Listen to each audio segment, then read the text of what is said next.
We are here at XPLOR in the cave doing the raft.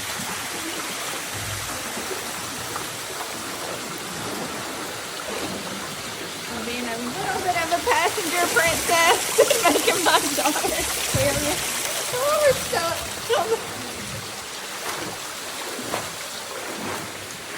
So you have these hand paddles. Addison, hold up your hand paddle.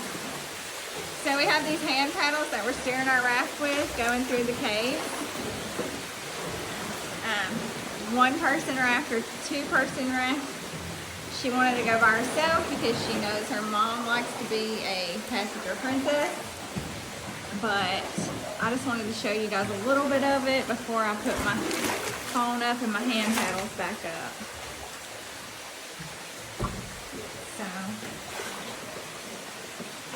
it's a little more difficult than what I expected it to be to paddle with your hands, but it's worth it. It's really good views here.